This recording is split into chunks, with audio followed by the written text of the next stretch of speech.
Muslims are moving to the West, and apparently that proves Islam is a failure. That's the argument. Christians use it to say that Muslims are fleeing to Christian lands. Secularists use it to argue that Islam just doesn't work as a system. And many Muslims, maybe even you, have heard this so many times that you have started to wonder that there might be something to it. There isn't, and in the next few minutes I am going to show you that this argument doesn't have just one flaw, it collapses from multiple directions simultaneously. By the end of this, you will know how to dismantle it every time someone throws it at you. Let's start with the Christian version of this argument. Muslims are moving to Christian lands. Really? Which Christian lands exactly? France is a secular republic. Britain has a secular legal system. United States has constitutional separation of church and state. Christianity does not govern their courts, their laws, their economic policies, or their institutions. Many of these countries are not even majority Christian anymore. So what countries are Muslims moving to? Secular, post-Christian democratic states. The Christian argument gets defeated before it even starts. You cannot claim credit for something that is explicitly not yours. The governance, the economic opportunities, the legal frameworks, none of that is Christian. So the claim that Muslims are fleeing to Christian lands is factually wrong. Now here is where it gets interesting. When you look at the countries Muslims are leaving, exactly what kind of states are they? Egypt, secular military dictatorship. Syria, secular Ba'athist state. Libya, a collapsed secular state after a NATO bombing campaign. Iraq, another secular state destroyed by Western intervention. Algeria, secular-backed military dictatorship. Tunisia, secular republic. There is virtually no Sharia governance anywhere in the Muslim world apart from maybe Afghanistan. These are secular countries, and many of them are secular governments that were actively propped up, funded or established with Western support. Egypt is a perfect example. When the country's first democratically elected leader was overthrown in 2013, the United States supported it. In fact, between 1946 and 2019, US has provided Egypt with $83 billion in foreign aid. The regime that replaced democracy, Sisi's government, became a key Western ally almost immediately. Iraq and Libya were not failed Islamic states. They were secular countries destroyed by Western intervention. The migrants from there are not fleeing Islam. They are fleeing the aftermath of wars that had nothing to do with Islamic governance. So I will ask this directly. If these people are fleeing secular states shaped by decades of Western intervention and interference, how is that an argument against Islam?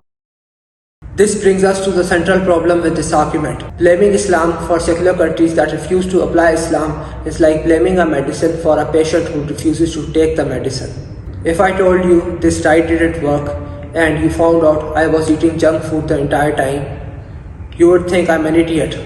Islam as a comprehensive system of governance has not been implemented anywhere in the modern world apart from maybe Afghanistan. So pointing to countries with Muslim populations that are struggling, countries with secular governments, colonial borders, constant colonial interference, and saying, see, Islam failed, it's a nonsensical argument. Now let's talk about what's actually happening when Muslims move to the West. Number one, economic migration. People move for opportunity. This is what humans have done throughout history. Irish people moved to America during the famine. Indians moved to Britain after partition. Economic migration is not proof that your country's home religion failed. It is a completely rational human response to economic conditions, political instability and limited opportunity.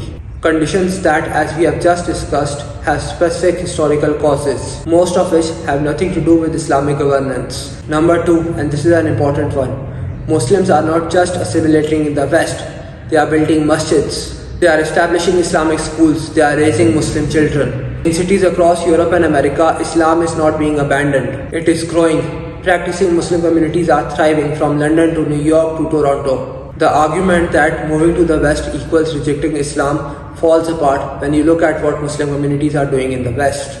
Muslims are not moving to the West because they want a secular life or because they want to live with Christians or liberals. They are moving because of economics and politics, and they are taking Islam with them. There is a deeper assumption in this argument that needs to be examined.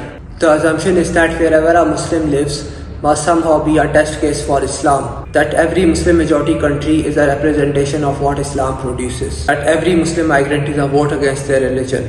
this assumption would never be applied to anyone else. When Jewish communities were scattered across the world for centuries, when Jewish communities were scattered across Europe and the rest of the world for centuries, was it proof that Judaism failed? Zionist Christians might not be willing to make that argument. When Christian majority nations in Latin America were in horrible conditions for decades, was that proof Christianity failed? Don't get me wrong, Christianity is a failure, but it's not because Latin American countries had horrible conditions. But the moment we talk about Islam, suddenly the religion gets blamed for everything. That's not analysis. That's just proof that they actually don't have any decent arguments against Islam, which is why they have to sing to piss poor arguments like this. So let's bring all this together. The West is not a Christian land anymore. It's a secular land. The Christian version of this argument is garbage at the most basic level. The Muslim majority countries people are leaving are not Islamic states, they are secular governments. So the secular version of this argument also fails. What we actually have here is people moving from one secular state to another, and that is supposed to be an argument against a religious system that is not being applied in either of the secular countries. This argument doesn't just have one flaw, it has no foundation.